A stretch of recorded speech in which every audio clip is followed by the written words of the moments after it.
Syedaralun Nur Fajri, seorang pria asal Payalepah, Kecamatan Simpang Kramat, Aceh Utara. Pada bulan Ramadan, Nur Fajri mencari nafkah dengan menjual air tebu di Jalan Malikus Saleh di Lhok Semawe. Namun uniknya, di saat penjual tebu lainnya memeras air tebu dengan menggunakan mesin, Fajri malah tetap memeras tebu dengan alat tradisional yang dikenal di Aceh dengan nama Nyetube.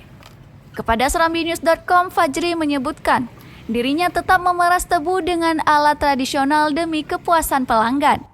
Alasannya, dengan alat tradisional, rasa air tebu lebih nikmat. Air yang keluar adalah sari pati tebu. Menggunakan alat ini, ampas yang tercampur dengan air pun sangat sedikit. Pada bulan Ramadan tahun lalu, dia sempat memeras tebu dengan menggunakan mesin. Tapi banyak pelanggan yang protes karena cita rasa yang berbeda. Meskipun memeras tebu dengan alat tradisional banyak menghabiskan tenaga, air tebu tetap dijual dengan harga Rp3.000 per bungkus. Dalam sehari pada bulan Ramadan, Fajri memperoleh keuntungan rata-rata Rp50.000. Meski untung sangat sedikit, tapi kepuasan pelanggan menjadi kebanggaan sendiri bagi Fajri.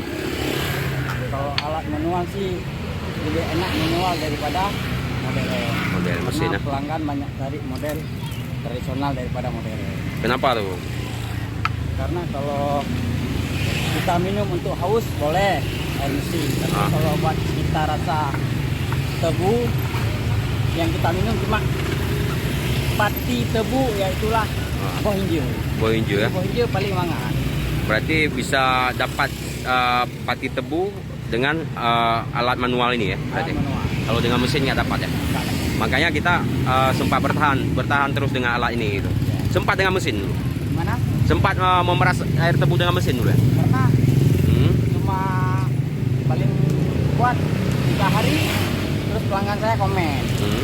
Kalau pakai model mesin orang ini tak mau beli, tapi kalau pakai model buah hijau orang ini mau beli lagi. Ya, terpaksa lah kita mau pelanggan.